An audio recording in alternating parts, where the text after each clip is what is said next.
সদায় ৰাতিপুৱা সোনকালে শুই উঠিম বুলি আগদিনাখন শুওঁ, কিন্তু ৰাতিপুৱা যেতিয়া সাৰ পাই মোবাইলত টাইমটো চাওঁ তেতিয়াহে আকৌ ভয় খাই যাওঁ। গম পায়নে? ৰাতিপুৱা সদায় 7:30 বাজেই শুই উঠোঁতে। এইফালে ৰাতিপুৱাই খানা বনাবৰ কাৰণে ক'লা কচুকে বিচাৰিছোঁ। কচু আকৌ খাই ভালেই পাওঁ, কিন্তু কেতিয়াবা খজুৱাই হ'লেও খাই ভাল পাওঁ যে তুলিব লৈছোঁ। এইফালে ৰ'দডালো ইমান ডাঙৰকৈ ওলাইছে, দেখিছেনে? ইমান চেকচেককৈ ধৰে। বাহিৰতে বনাইছোঁ। এইফালে আকৌ পিঠিত পাছফালৰ পৰা ৰ'দৰ তাপ, আগফালৰ পৰা আকৌ জুইৰ তাপ। কোনফালৰ পৰা আৰু সহ্য কৰিম? হ'লেও মই কম নহয়। এইফালে চৰুত পিঁয়াজ দি দালি কচু একেবাৰে ঢালিয়ে দিলোঁ।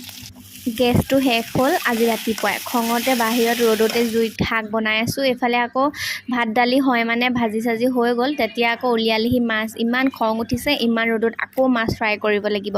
তাকে মানুহজনক বকি এইফালে মাছো বাছি ল'লোঁ। ভাত পানী খাই বৈ আজৰি হৈ গ'লোঁ। বাৰু এই গছজোপা চিনি পাইছেনে? এইজোপা আকৌ অৰ্জুন গছ দেই। অৰ্জুন গছৰ ছালৰ উপকাৰিতাৰ বিষয়ে চাগে সকলোৱে জানে। ময়ো সেই ছাল অকণমান আনোংগে বুলিয়ে ওলাই গ'লোঁ। এইফালে বনৌষধি কিতাপখনো ককাই দেখাই আছে কেনেদৰে খাব লাগে। এইবোৰ হাৰ্টৰ যেতিয়া বেমাৰ হয় তেতিয়া হাৰ্টৰ ৰোগীসকলে খায় এই গছৰ ছাল। সেইকাৰণে মোৰ মানুহজনৰ তেনেকুৱা প্ৰব্লেম নাই, কিন্তু অলপমান ভয় ভাৱ হৈছিলে যে মাজতে গা বেয়া হওঁতে তেওঁ মানে খায় আৰু খায়ো ভাল পায়। সেইকাৰণে এনেকৈ ছালখিনি কাটি লৈ আহোঁ। ছালটো কাটিলেও আকৌ অকণমান দিনৰ পিছতে আকৌ ইয়াৰ ওপৰতে ছাল ধৰে। এই গছজোপাৰ ৰসটো খালে বোলে বহুত বেমাৰৰ পৰা পৰিত্ৰাণ পাব পাৰি।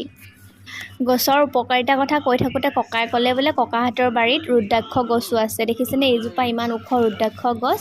তাতে তলত পৰি থকা গুটিবোৰ বিচাৰি গ'লোঁ। এয়া গুটিকেইটা বজাৰত কিনিলে এডাল মণিৰ দাম বহুত লয়। সেইকাৰণে গুটি কেইটামান আনি ঘৰলৈকে লৈ যাওঁ বুলি ভাবিলোঁ। এইফালে পুলিও এটা পালোঁ, থাপতে পাই ৰুই থৈ দিলোঁ। এইফালে মণিকেইটাও, ৰুদ্ৰাক্ষ গুটিকেইটাও এইফালে মানুহজনে চাফা কৰি লৈছে। পিন্ধিব বোলে তেওঁ। ময়ো এটা পিন্ধিব লাগিব যদি ভাল হয়, নে কি কয় ৰাইজ?